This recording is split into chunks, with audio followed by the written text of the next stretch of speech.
राधे राधे, जय श्री कृष्णा। आप सभी भक्तों का आज की कथा में हार्दिक स्वागत है। भगवान श्री कृष्ण श्रीमती राधा रानी की कृपा से आपकी समस्त मनोकामनाएं पूर्ण हों। दोस्तों, आज आप सुनेंगे पौष मास की कथा का 14वां अध्याय। और हाँ, आज पौष मास के कृष्ण पक्ष का प्रदोष व्रत है। तो अगर आप व्रत धारण करते हैं तब तो आप भगवान शिव की पूजा करेंगे ही, लेकिन जो भक्त व्रत नहीं भी करते हैं उन्हें भी आज भगवान शिव और माता पार्वती की विधि विधान से पूजा करनी चाहिए। और प्रदोष व्रत के शुभ मुहूर्त और पूजा विधि की वीडियो, व्रत की कथा की वीडियो चैनल पर अपलोड हो चुकी है। जरूर आप लोग उसे देख लीजिए। और आज का अध्याय सुनने से पहले सुनते हैं कृष्ण कथा। और कृष्ण कथा में आज आप सुनने वाले हैं भगवान पर विश्वास की एक सत्य कथा, कान्हा जी के चमत्कार की एक सत्य कथा। यह कथा है वृंदावन के वृंदावन शहर में एक वैद्य थे जिनका मकान भी बहुत पुराना था। वैद्य साहब अपनी पत्नी को कहते थे कि जो भी कुछ तुम्हें चाहिए, जो भी सामान तुम्हें चाहिए, वह एक चिट्ठी में लिख कर दे दो। और जब वह दुकान पर जाते, वैद्य साहब जब दुकान पर जाते तो सबसे पहले चिट्ठी खोलते थे और सामान के भाव को देखते ही यह सामान कितने का है, फिर कान्हा से दुआ करते कि सांवरे, मैं केवल तेरी इजाजत से ही तुझे छोड़कर यहाँ दुनिया में आ बैठा हूँ। तू मेरी आज की व्यवस्था कर देगा, उसी समय यहाँ से उठ जाऊंगा। और फिर कभी सुबह 9:30 बजे, कभी 10 बजे ही रोगियों की दवा देकर वापस वो अपने गांव चले जाते थे। मतलब जितने तक का सामान होता था, उस सामान की व्यवस्था जैसे ही हो जाती थी वैसे ही वह दुकान बंद करके और वापस अपने गांव चले जाते थे। मतलब अधिक पाने की लालच नहीं की और कामना है ऐसा नहीं सोचना आज के खर्च की व्यवस्था हो गई, बस इतना ही उनको कमाना था। अब एक दिन क्या हुआ कि वैद्य जी ने जब दुकान खोली और फिर चिट्ठी खोली तो देखते ही रह गए। एक बार तो उनका मन भटक गया, उन्हें अपनी आंखों के सामने तारे चमकते हुए नजर आ गए, लेकिन जल्दी ही उन्होंने अपने मन पर काबू पा लिया। अब ऐसा क्या हुआ था, ऐसा क्या लिख दिया था पत्नी ने उस चिट्ठी में? आटे, दाल, चावल आदि के बाद पत्नी ने लिखा था कि बेटी के दहेज का सामान लाना है।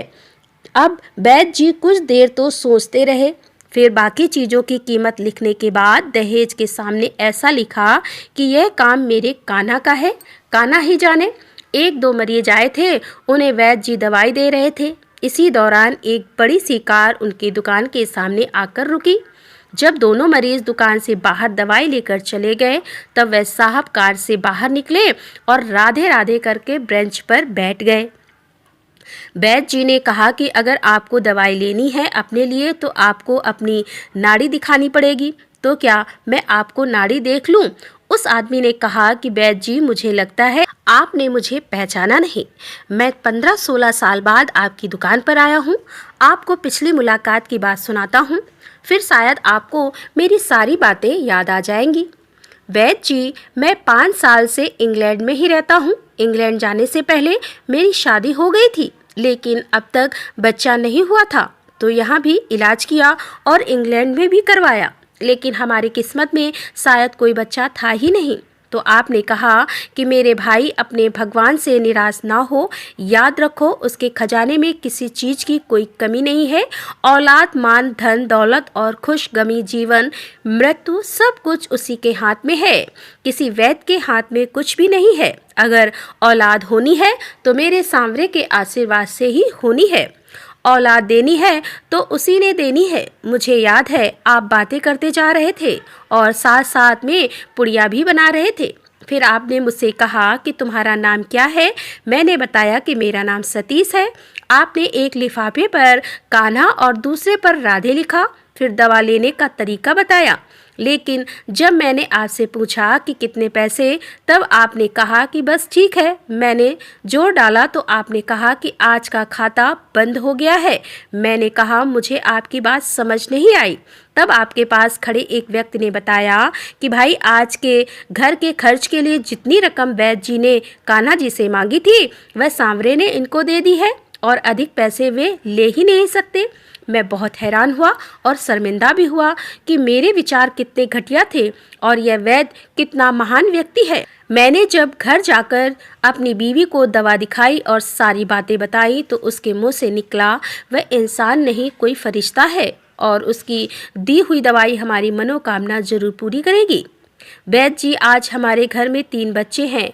हम पति पत्नी हर समय आपके लिए दुआएं करते हैं। जब भी वृंदावन में छुट्टी पर आया, कार उधर रोकी लेकिन दुकान को बंद पाया। कल दोपहर भी आया था, दुकान बंद थी। एक आदमी पास ही खड़ा हुआ था तो उसने कहा कि अगर आपको वैद्य जी से मिलना है तो सुबह 9 बजे अवश्य पहुंच जाएं, वरना उनके मिलने की कोई गारंटी नहीं है। इसीलिए आज सवेरे सवेरे ही आपके पास आया हूं। वैद्य जी, हमारा सारा परिवार इंग्लैंड में ही बस चुका है। केवल एक विधवा बहन अपनी बेटी के साथ वृंदावन में रहती है। हमारी भांजी की शादी इस महीने की 21 तारीख को होनी थी। इस भांजी की शादी का सारा खर्च मैं अपने जिम्मे लिया था। 10 दिन पहले इसी कार में उसे मैं पानीपत अपने रिश्तेदारों के पास भेजा कि शादी के लिए जो चीज़ें चाहे खरीद ले। उसे पानीपत जाते ही बुखार हो गया और उसने किसी को नहीं बताया। बुखार की दवा खाती रही और बाजारों में फिरती रही। बाजार में फिरते फिरते ही वह अचानक से बेहोश होकर गिर पड़ी। उसे अस्पताल तो ले गए लेकिन बेचारी वह इस दुनिया से चली गई। इसके मरते ही न जाने क्यों मुझे और मेरी पत्नी को आपकी बेटी का ख्याल आया। हमने और हमारे सभी परिवार ने फैसला किया कि हम अपनी भांजी के दहेज का जो सामान है सभी साथ सामान आपके यहाँ पहुँचा देंगे। शादी अगर जल्दी है तो इंतजाम हम खुद करेंगे और अगर अभी कुछ देर है तो सभी खर्चों के लिए पैसा आपको नकदी पहुँचा देंगे। आप कृपा करके मना मत करना, अपना घर दिखा दें ताकि सारा सामान वहाँ पहुँचाया जा सके। अब तो वैद्य जी हैरान परेशान हुए और बोले, सतीश जी, आप जो कुछ भी कह रहे हैं मुझे कुछ समझ में नहीं आ रहा। मेरा इतना मन नहीं है। मैं तो आज सुबह जब अपनी पत्नी के हाथ की लिखी हुई चिट्ठी यहाँ खोल कर देखा तो मिर्च मसाला के बाद जब मैंने यह शब्द पढ़े कि बेटी के दहेज का सामान, तो तुम्हें पता है मैंने क्या लिखा? आप खुद यह चिट्ठी जरा देखें। सतीश जी यह देखकर हैरान रह गए कि बेटी के दहेज के सामने लिखा हुआ था, यह काम कान्हा का है और कान्हा ही जाने। वैद्य जी ने कहा कि सतीश जी, यकीन करो कि आज तक कभी ऐसा नहीं हुआ था कि पत्नी ने चिट्ठी पर कोई बात लिखी हो और मेरे सांवरे ने उसी दिन उसका इंतजाम ना कर दिया हो, उसकी व्यवस्था ना कर दी हो। आपकी भांजी की मौत का मुझे सदमा है, अफसोस है, लेकिन मैं सांवरे की कुदरत से हैरान हूँ कि वे कैसे अपनी लीला दिखाते हैं। भगवान पर विश्वास करें तो वैद्य जी के जैसा कि हम जो भी सोचेंगे भगवान जी हमारे कान्हा जी उसे पूरा ही कर देंगे। लेकिन कई बार क्या होता है, हमें ऐसा लगता है कि यह सब तो कहानियाँ हैं। ऐसा थोड़ी होता है, ऐसा तो सिर्फ कहानियों में होता है। और फिर इस वजह से क्योंकि हमारे अंदर श्रद्धा की कमी है, विश्वास की कमी है, इसीलिए ईश्वर भक्ति की सत्य कथाएं भी हमें कहानियों की तरह ही लगती हैं। और फिर पूर्ण रूप से हम ईश्वर पर, अपने कान्हा पर, ठाकुर जी पर या इष्ट देवता पर विश्वास ही नहीं करते। और जब तक पूर्ण विश्वास नहीं होगा, पूर्ण समर्पण नहीं होगा, संपूर्ण रूप से श्रद्धा नहीं होगी, तब तक परेशानियां बनी ही रहती हैं। और फिर चाहे दुनिया में कितना भी भटक लो, परेशानियां समाप्त नहीं होती। कोई भी मनोकामना हो सिर्फ पूजा पाठ से पूर्ण नहीं होती है। ईश्वर में विश्वास हो तो बहुत सारी चीज़ें पूजा पाठ के बाद भी पूरी हो जाती हैं। बहुत सारी कामनाएं जो लोग कम पूजा पाठ करते हैं उनकी भी पूरी हो जाती हैं।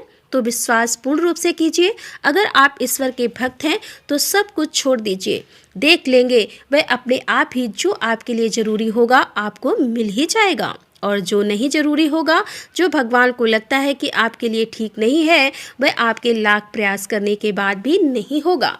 तो जो इच्छाएं आपकी पूरी हो जाती हैं, समझ लीजिए कि ईश्वर ने आपके लिए वही चुना है, आपके लिए वही हितक है। और जो इच्छाएं आपकी पूरी नहीं होती, समझ लीजिए कि आपके लिए वह ठीक नहीं था, तभी ईश्वर ने आपकी उस इच्छा को पूर्ण नहीं किया।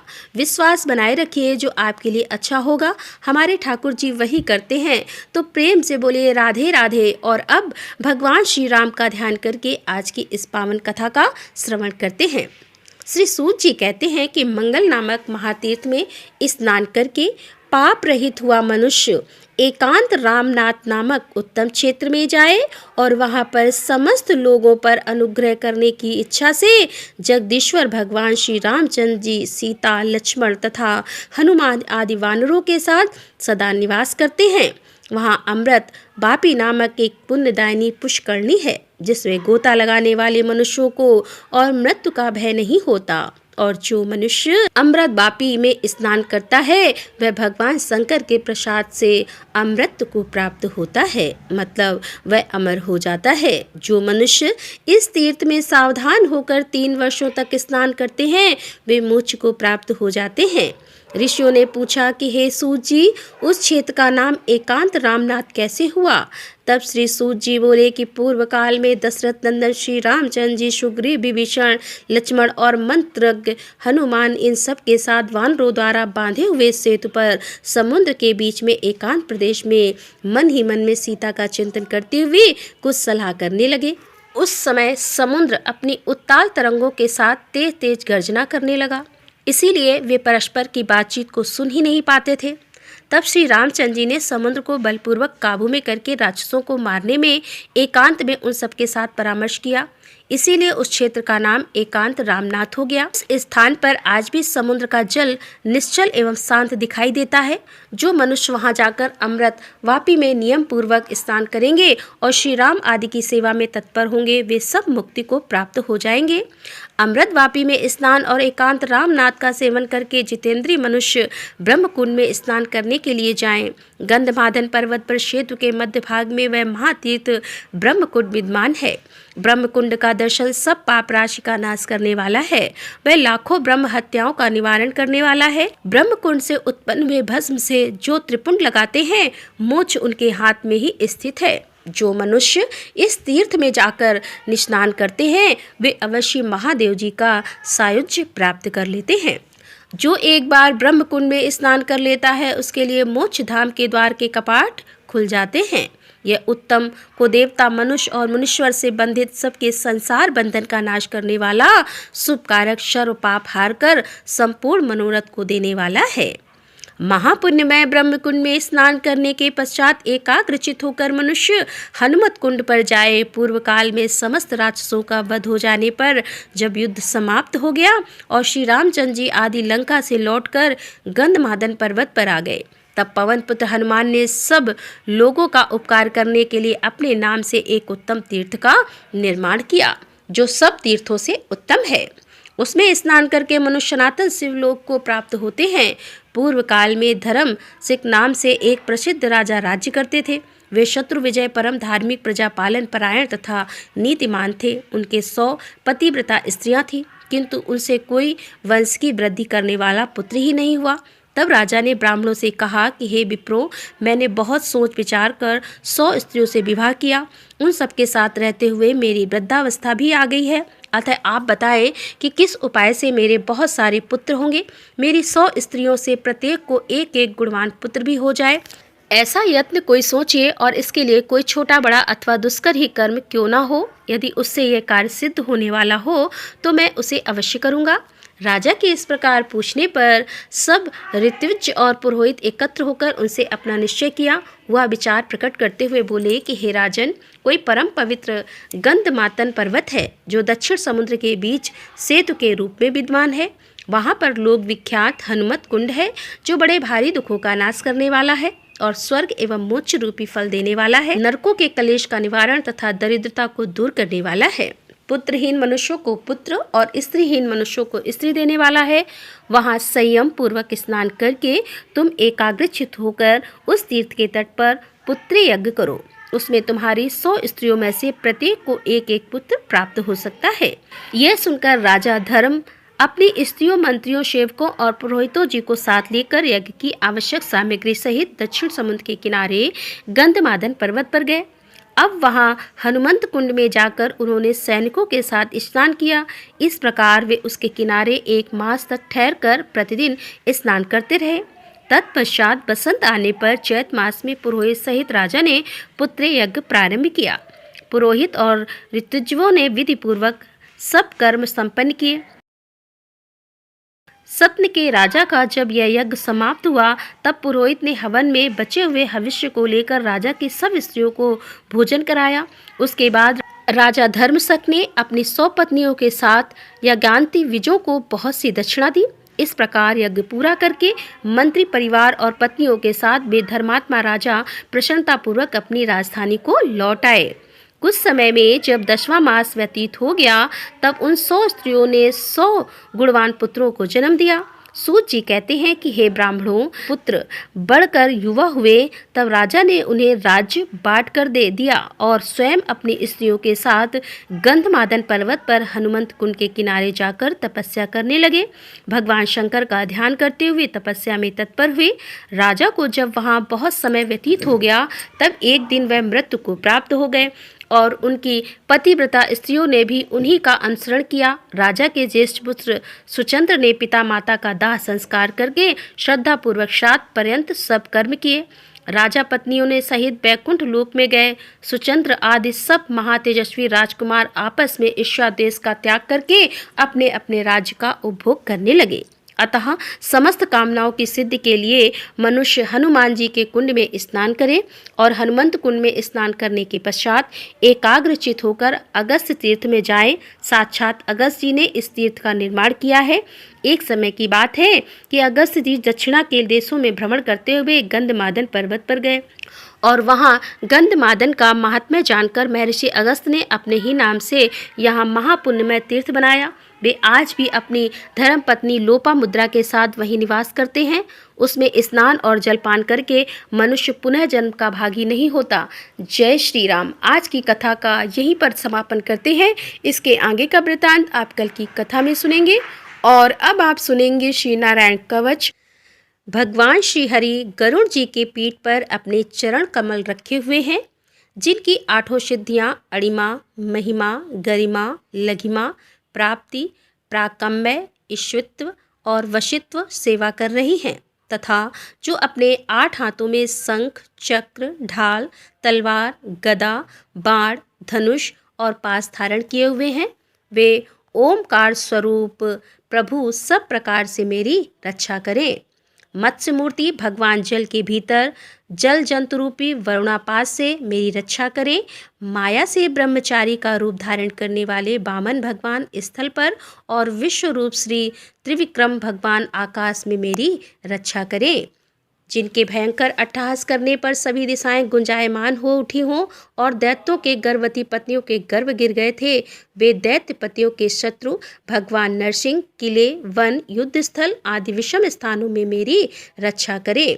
अपनी दाढ़ों पर पृथ्वी को धारण करने वाले यज्ञ मूर्ति वराह भगवान मार्ग में, परशुराम भगवान पर्वतों के शिखरों पर तथा श्री लक्ष्मण और भरत के बड़े भाई भगवान श्री रामचंद्र प्रवास के समय मेरी रक्षा करें। भगवान नारायण मारण मोहन आदि भयंकर अविचारों और सब प्रकार के प्रमादों से मेरी रक्षा करें। ऋषि श्रेष्ठ नर गर्व से योगेश्वर भगवान दत्तात्रेय योग के विघ्नों से और त्रिगुणाधिपति भगवान कपिल कर्म बंधनों से मेरी रक्षा करें। परम ऋषि सनत कुमार कामदेव से और भगवान है ग्रीव मार्ग से गुजरते समय देव मूर्तियों को नमस्कार आदि न करने के अपराध से देव ऋषि नारद देव पूजा के समय संभावित सेवा अपराधों से और भगवान कच्छप सभी तरह के नरकों से मेरी रक्षा करें। मैं ऋषि वेद व्यासी अज्ञान से तथा बुद्ध देव पाखंडियों के द्वारा फैलाए गए प्रमाद से मेरी रक्षा करें। धर्म की रक्षा हेतु महान अवतार धारण करने वाले भगवान कलिक पाप बहुल कलयुग के दोषों से मेरी रक्षा करें। प्रातः काल भगवान केशव अपनी गदा से दिन के दूसरे भाग चढ़ जाने पर भगवान गोविंद अपनी बांसुरी लेकर दिन के तीसरे भाग दोपहर के पहले भगवान नारायण अपनी तीक्ष्ण शक्ति लेकर तथा दिन के चौथे भाग मध्यकाल को भगवान विष्णु चक्रराज सुदर्शन लेकर मेरी रक्षा करें। दिन के 5वें भाग अपराह्न काल में अपना प्रचंड धनुष लेकर भगवान मधुसूदन मेरी रक्षा करें। छठे भाग सायंकाल में ब्रह्मा आदि त्रिमूर्तिधारी माधव रात के 6ठे भाग में प्रथम भाग प्रदोष काल में ऋषिकेश रात के दूसरे भाग में अर्धरात्रि के पूर्व तथा अर्धरात्रि के समय अकेले भगवान पद्म नाम मेरी रक्षा करें। रात्रि के चौथे भाग पिछले पहर में श्री वत्स लांछन श्रीहरि, रात में पांचवें भाग उषा काल में खड़गधारी भगवान जनार्दन, रात के छठे भाग में सूर्योदय से पूर्व श्री दामोदर और संपूर्ण संध्याओं में कालमूर्ति भगवान विश्वेश्वर मेरी रक्षा करें। हे सुदर्शन, आपका आकार चक्र की तरह है, आपके किनारे का भाग प्रलयकालीन अग्नि की तरह अति तीव्र है। आप भगवान की प्रेरणा से सब ओर भ्रमण करते रहते हैं, जैसे आग वायु की सहायता से सूखे घास फूस को जला डालती है, वैसे ही आप हमारी शत्रु सेना को शीघ्र से जला दीजिए, जला दीजिए। हे कौमोद की गदा, आपसे छूटने वाली चिंगारियों का स्पर्श वज्र के समान असह्य है। हे भगवान अजीत की प्रिया, मैं आपका सेवक हूँ, इसीलिए आप कुष्मांड विनायक यक्ष राक्षस भूत और प्रेतादि ग्रहों को अभी कुचल डालिए तथा मेरे शत्रुओं को चूर चूर कर दीजिए। हे संघश्रेष्ठ, आप भगवान श्री कृष्ण के फूकने मात से भयावह नाद करके मेरे शत्रुओं का दिल दहला दीजिए एवं यादुधान प्रमद प्रेत म्रातका पिशाच तथा ब्रह्म राक्षस आदि भयंकर प्राणियों को यहाँ से शीघ्र दूर कर दीजिए। हे भगवान की खड़ग श्रेष्ठ नंदक, आपकी धार बहुत तीक्ष्ण है, आप ईश्वर की प्रेरणा से मेरे शत्रुओं को छिन्न भिन्न कर दीजिए। भगवान की प्यारी ढाल, आप में सैकड़ों चंद्राकार मंडल हैं, आप पाप दृष्टि रखने वाले मेरे शत्रुओं के नेत्रों को बंद कर उन्हें सदा के लिए अंधा बना दीजिए। ग्रहों, धूमकेतु आदि केतुओं, दुष्ट मनुष्यों, सरीसृप जीवों, दाढ़ों वालों, हिंसक पशुओं, भूत प्रेतों तथा पापी प्राणियों से हमें जो जो भय हो और जो जो हमारे शुभ के विरोधी हों, वे सभी भगवान के नाम रूप तथा आयुधों का कीर्तन करने से तत्काल नष्ट हो जाएं। बृहत रत्नतर आदि शाम वेद के स्रोतों से जिनकी स्तुति की जाती है, वे वेद मूर्ति भगवान गरुड़ और विश्वक सेन जी अपने नाम के उच्चारण मात्र के प्रभाव से हमें सब प्रकार की विपत्तियों से रक्षा करें। श्री हरि के नाम, रूप, वाहन, आयुध और श्रेष्ठ पार्षद हमारी बुद्धि, इंद्रिय, मन और प्राणों को सब तरह की विपत्तियों से बचाएं। जितना भी कार्य अथवा कारण रूप जगत है वह वास्तव में भगवान ही है। इस सत्य के प्रभाव से हमारे सारे पाप नष्ट हो जाएं। ब्रह्मा और आत्मा की एकता का अनुभव जो लोग कर चुके हैं, उनकी दृष्टि में ईश्वर का स्वरूप समस्त विकल्पों और भेदों से रहित है, फिर भी वे अपनी माया शक्ति के द्वारा भूषण, आयुध और रूप नामक शक्तियों को धारण करते हैं। यह बात निश्चित ही सत्य है। अतः सर्वज्ञ सर्वव्यापक भगवान श्रीहरि सदा सर्वत्र अपने सभी स्वरूपों से हमारी रक्षा करे, जो अपने भयंकर अट्टहास से सब लोगों के भय को समाप्त कर देते हैं और अपने तेज से सबके तेज का ग्रास कर लेते हैं। वे भगवान नरसिंह दिशा विदिशा, नीचे ऊपर बाहर भीतर सब ओर से हमारी रक्षा करें। देवराज इंद्र, मैंने तुम्हें यह नारायण कवच सुना दिया, अब तुम इस कवच से अपने को सुरक्षित कर लो, बस फिर तुम अनायास से सब दैत्यपतियों को जीत लोगे। इस नारायण कवच को धारण करने वाला पुरुष जिस किसी को भी अपनी आंखों से देख लेता है अथवा पैरों से भी छू लेता है, वह सत्काल ही समस्त भयों से मुक्त हो जाता है। इस वैष्णवी विद्या को धारण कर लेने वाले को राजा, डाकू, प्रेत, पिशाच और बाघ आदि हिंसक जीवों से कभी किसी प्रकार का डर नहीं होता। देवराज, पुरातन काल की बात है कि एक कौशिक गोत्र के ब्राह्मण ने इस विद्या को धारण करके योग धारणा से अपना शरीर मरुभूमि में त्याग दिया। जिस स्थान पर उस ब्राह्मण का मृत शरीर पड़ा था, उसके ऊपर से एक दिन गंधर्वराज चित्ररथ अपनी स्त्रियों के साथ विमान पर बैठकर निकले। इस स्थान पर आते ही वे नीचे की ओर सिर किए विमान सहित आसमान से धरती पर गिर पड़े। ऐसा होने पर उनके आश्चर्य की सीमा न रही। जब उन्हें बाल खिल्य मुनियों ने बतलाया कि यह नारायण कवच धारण करने का प्रभाव है, तब उन्होंने उस ब्राह्मण देवता की हड्डियों को ले जाकर पूर्ववाहिनी सरस्वती नदी में प्रभावित कर दिया और फिर स्नान करके वे अपने लोक को चले गए। श्री सुखदेव जी कहते हैं कि हे परीक्षित, जो भी मनुष्य इस नारायण कवच को समय पर सुनता है और जो आदर पूर्वक इसे धारण करता है, उसके समक्ष सभी प्राणी आदर से अपना सर झुका देते हैं और वह सब प्रकार के भयों से मुक्त हो जाता है। परीक्षित, इस तरह सत्कृत इंद्र के आचार्य विश्वरूपी से यह नारायण कवच रूपी वैष्णवी विद्या प्राप्त करके रणभूमि में असुरों को जीत लिया और वे त्रैलोक लक्ष्मी का उपभोग करने लगे। श्री नारायण कवच संपूर्ण हुआ। तो दोस्तों मिलते हैं अगले वीडियो के साथ, तब तक के लिए राधे राधे, जय श्री कृष्णा, हर हर महादेव, जय भोलेनाथ की।